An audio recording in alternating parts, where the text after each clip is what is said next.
Bienvenue sur Africa 24 dans cette nouvelle édition du 12-15. Voici les titres de l'actualité. L'ATMIS, la mission de transition de l'Union africaine en Somalie, prolongée jusqu'au 31 décembre 2023. Une décision prise par le Conseil de sécurité de l'ONU qui a aussi planché sur le calendrier relatif à son retrait. Ce retrait définitif est prévu pour fin 2024. Réhabilitation de plusieurs infrastructures routières au Gabon. À cet effet, la BGFI Bank compte octroyer au pays 60 milliards de francs CFA. Et puis une biographie consacrée à Joseph Kasavubu, premier président du Congo indépendant. C'est l'ambitieux projet réalisé par sa fille Justine Mpoyo Kasavubu et elle est avec nous pour en parler. Mais tout d'abord, l'Algérie ambitionne de renforcer son arsenal militaire. Le pays va se lancer dans la construction d'armes lourdes chinoises, un projet qui découle d'un partenariat conclu avec la Chine. Sur la liste des armes qui seront fabriquées figurent notamment des mitrailleuses rotatives à canon multiples. Elles seront conçues par l'entreprise de construction mécanique de Kenchela. La société approvisionne régulièrement l'armée algérienne en armes d'infanterie. Dans l'actualité également, les membres de Wagner travaillent au Mali et en République centrafricaine comme instructeurs. Ce travail va bien sûr continuer. Ce sont les mots prononcés par Sergueï Lavrov, le ministre russe des Affaires étrangères, lors d'une interview. Des propos émis en réaction à la rébellion avortée de Wagner contre le pouvoir en Russie. Le chef de la diplomatie russe était interrogé sur l'inquiétude possible des États africains après ce que certains considèrent comme une tentative de coup d'État, une hypothèse balayée par le ministre russe qui assure ne pas avoir perçu, je cite, de changement dans l'attitude des pays africains vis-à-vis de la Fédération de Russie. En Somalie, la mission de transition de l'Union africaine a été prolongée pour une durée de 6 mois, un prolongement voté ce 27 juin par le Conseil de sécurité de l'ONU. L'organe onusien s'est aussi penché sur la question de son retrait progressif, un retrait déjà entamé avec le départ d'ici la fin du mois de 2000 soldats. Les précisions de Marie-Raphaël Antolo.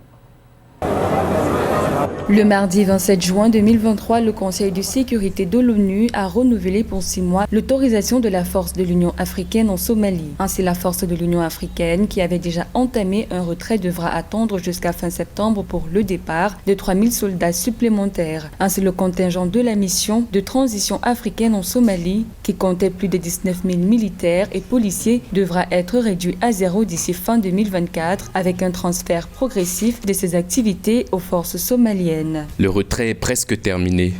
Mon gouvernement entreprend les préparatifs nécessaires en coordination avec l'Union africaine pour la phase 2 et le retrait de 3000 soldats de l'ATMIS d'ici septembre. En avril 2022, le Conseil de sécurité de l'ONU avait approuvé le remplacement de la mission de l'Union africaine en Somalie par la mission de transition africaine en Somalie, également dirigée par l'Union africaine, mais dotée d'un mandat renforcé pour lutter contre Al-Shabaab.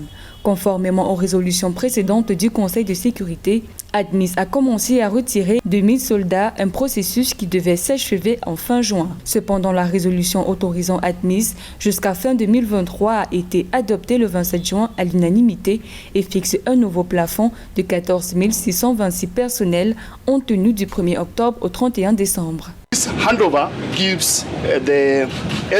retrait envisagé va donner à la force nationale somalienne la responsabilité sécuritaire dans l'étendue du territoire national.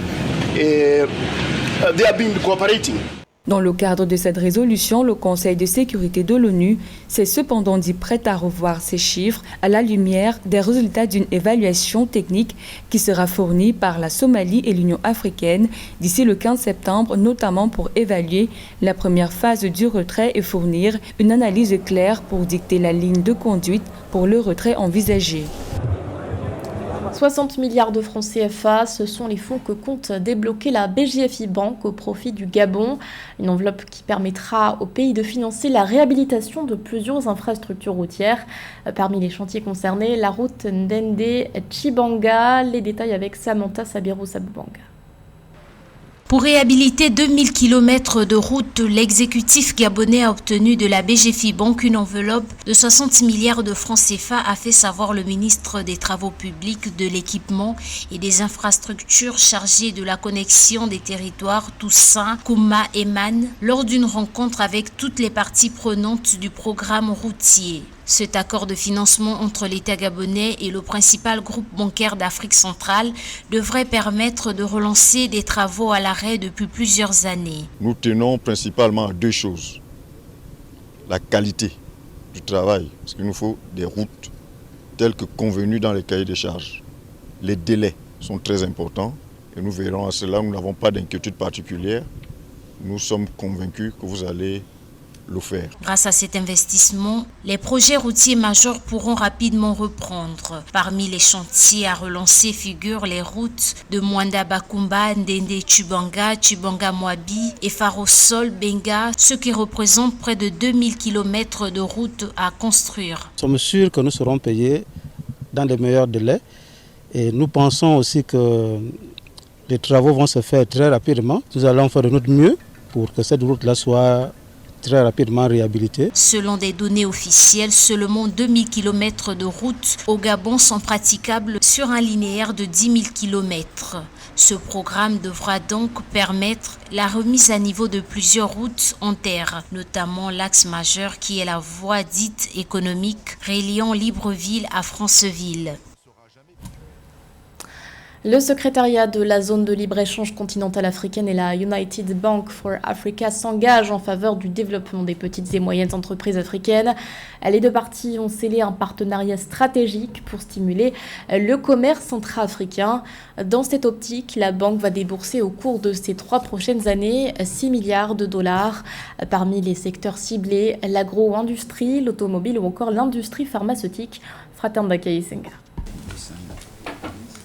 Un nouvel accord entre le secrétariat de la ZLECAf et la United Bank of Africa va permettre aux petites et moyennes entreprises africaines de profiter du commerce intra-africain en pleine croissance selon des experts. Sur 3 ans, la Banque globale africaine va débourser 6 milliards de dollars américains pour financer des PME africaines dans les secteurs prioritaires, à savoir les produits pharmaceutiques, le transport et la logistique, l'automobile, ainsi que l'agriculture et l'agro-industrie. So we will be working together. Notre collaboration consistera à aider les entreprises qui ont bénéficié du financement afin qu'ils puissent exploiter d'autres marchés africains. La banque s'occupera du financement et nous en fournira de l'assistance technique pour faciliter les exportations pour ces entreprises ou des entrepreneurs individuels afin qu'ils puissent explorer d'autres marchés. To expand to a new market. L'une des initiatives clés de la ZLECAf vise à améliorer l'accès au financement et au marché pour les PME africaines afin d'encourager leur croissance et leur contribution au développement socio-économique de l'Afrique. Un projet ambitieux dont la banque entend contribuer à sa concrétisation grâce à son solide réseau qui s'étend sur les 20 pays. SMEs are the engine for growth and development. Les PME sont des moteurs de développement économique de l'Afrique. Ça, tout le monde le sait. Si nous voulons atteindre les 16 milliards de PIB d'ici 2050, il faut que les PME se développent de manière délibérée et intentionnelle. Et la chose essentielle qui manque à la plupart des PME ou à laquelle elles n'ont pas facilement accès, c'est le financement. Avec le financement, nous pouvons briser les barrières. Elles peuvent croître, se développer, se doter de capacités et c'est ce que nous comptons faire également avec le secrétariat. Il s'agit de voir comment les doter de capacités, d'apporter des solutions innovantes, de faire appel à la technologie, de les former et de les faire passer du statut de PME à celui de multinationale. To train them and build them from the SME to become multinationals as well. Selon la Banque africaine de développement, les échanges intra-africains sont estimés actuellement à près de 16%, alors qu'ils représentent plus de 60% sur les continents asiatiques et européens. Selon la revue de la Banque, l'entrée en vigueur de la ZLECAf devrait permettre d'accélérer les échanges à l'intérieur du continent, notamment à travers la suppression de 90% des taxes douanières sur les 15 prochaines années. Mais en attendant, solidifier les PME et les aider à commercer entre elles devrait impliquer plusieurs institutions financières sur le continent. Nous recevons dans cette édition Justine Boyo-Kasavubu, femme politique, présidente de la diaspora congolaise. Elle est la fille de Joseph Kasavubu, premier président du Congo indépendant.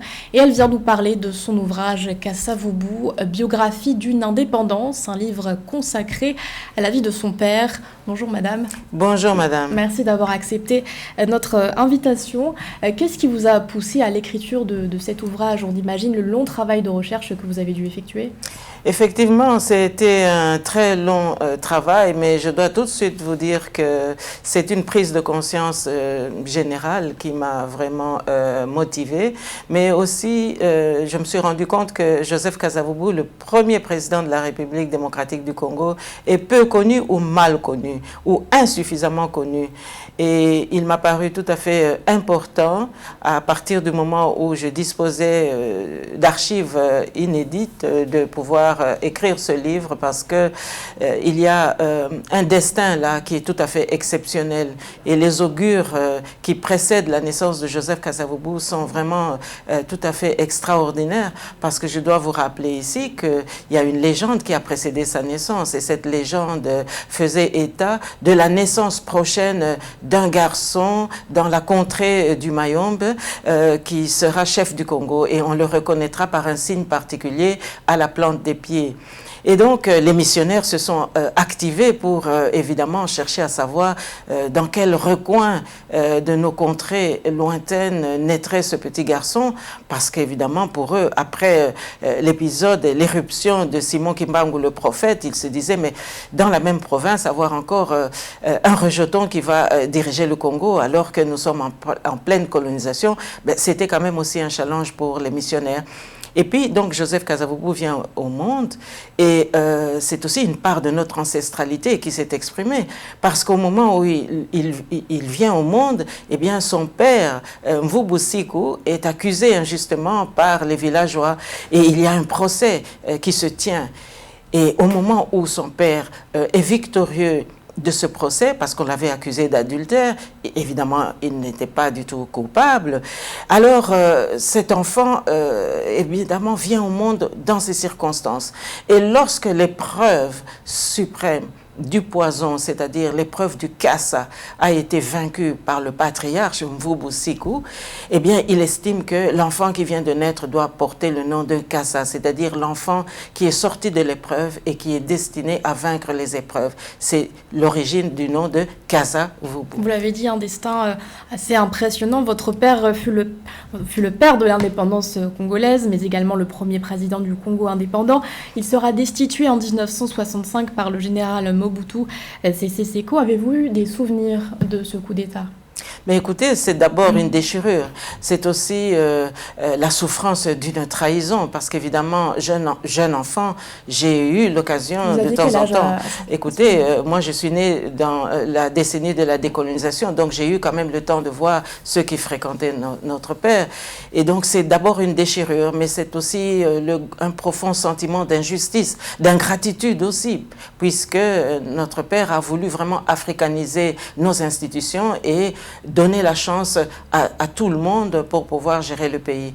Mais c'est aussi le fruit de la confrontation géopolitique, puisque le Congo a toujours été au cœur du dispositif géopolitique, notamment à la faveur de la Deuxième Guerre mondiale, puisque vous savez que c'est l'uranium du Congo qui a servi pour la construction de la bombe atomique, qui a donné la force de frappe aux Occidentaux, à la communauté internationale. Et donc, ce coup d'État intervient justement comme une sorte de coup de massue et qui met un coup d'arrêt, évidemment, aux espérances de notre démocratie. Et donc, ce coup d'État, pour moi, c'était vraiment un coup de trop, et j'avais juré pour ma part que je ne collaborerais jamais avec celui qui a trahi mon père. Et j'ai tenu parole pendant 32 ans. Vous êtes aussi engagé en politique. Est-ce qu'on peut dire que vous suivez les traces de votre père ? Mais on ne décide pas de suivre les traces de son père. Je pense que ce sont les circonstances qui révèlent à tout un chacun un caractère et puis une bonne dose de courage. Mais il y a aussi l'observation du pays. Qu'est devenu le Congo depuis que mon père a quitté le pouvoir? Je vois le Congo dans une désolation continue. Et donc, les réalités sociales catastrophiques de mon pays et puis les promesses non tenues des dirigeants qui se sont succédés m'ont fait prendre conscience qu'il y avait quelque chose à faire, qu'il fallait se lever, qu'il ne fallait pas tout accepter et en tous les cas, il fallait une remise en question fondamentale. On va y revenir bien sûr sur les difficultés, les obstacles auxquels sont confrontés la République démocratique du Congo aujourd'hui, mais avant ça, concrètement, comment est-ce que se matérialise votre engagement en politique? Comment est-ce que vous vous positionnez sur l'échiquier politique congolais? Mais écoutez, je suis d'abord une femme progressiste, démocrate, évidemment. Et mes valeurs que je défends, ce sont des valeurs de justice, les valeurs d'équité, mais aussi la promotion de l'éducation, la promotion de la femme, une médecine pour tous, évidemment. Et donc, toutes ces valeurs, j'ai d'abord appris à les défendre au sein de l'opposition congolaise face au maréchal Mobutu, justement. Et j'étais à l'époque au sein des partis d'opposition, dont l'UDPS. Mais après, j'ai pris aussi mes responsabilités pour participer à la gestion du pays avec l'avènement du pouvoir de Laurent Désiré Kabila, qui m'avait fait l'honneur de me nommer ministre de la fonction publique, de la prévoyance sociale et du travail, ainsi que ministre résident à Bruxelles, où j'ai exercé les fonctions d'ambassadeur pendant quelque temps. Mais évidemment, nous étions loin de connaître les tenants et les aboutissants de l'avènement de Laurent Désiré Kabila, puisqu'il était accompagné de ses alliés rwandais et ougandais qui avaient en fait un double agenda.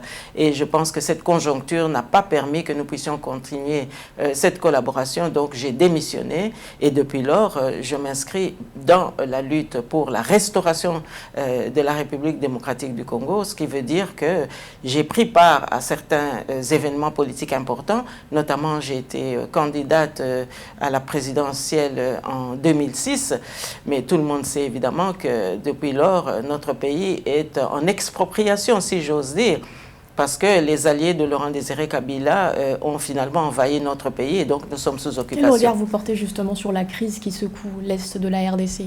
Mais ce n'est pas seulement l'Est aujourd'hui. Malheureusement, nous devons constater que le pays est totalement à la dérive.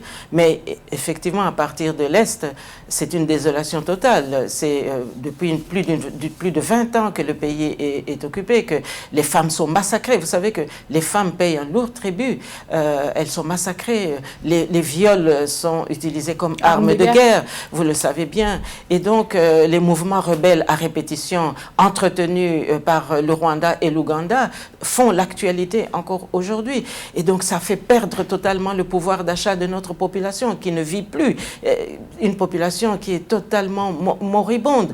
Et donc, aujourd'hui, les Congolais vivent avec moins d'$1 par jour. Il y en a même qui ne mangent plus. C'est par famille, à tour de rôle. Donc, nous avons atteint vraiment une catastrophe absolument sans précédent. Donc, c'est une situation alarmante. Et moi, je m'inquiète d'ailleurs de constater que l'Union africaine existe. Mais nous n'avons pas l'impression que l'Union africaine en fait assez pour aider la République démocratique du Congo. Elle est inefficace? Ces actions sont inefficaces selon vous? Mais en tous les cas, je constate que l'Union africaine pourrait faire davantage. En tous les cas, le Rwanda occupe la République démocratique du Congo. Et le moins qu'on puisse attendre de tous les pays africains qui se disent des démocraties ou en tous les cas qui sont préoccupés par l'évolution de nos populations, c'est qu'ils puissent se réunir pour mettre fin à l'occupation rwandaise. On ne peut pas comprendre comment est-ce que le Rwanda peut continuer à occuper le Congo aujourd'hui et en fait à faire la loi. Ça, je crois que c'est inacceptable et c'est une des raisons encore supplémentaires qui motive notre action politique. L'élection présidentielle approche à grands pas en République démocratique du Congo. Est-ce que vous pensez que compte tenu du contexte, notamment sécuritaire, les délais vont être respectés?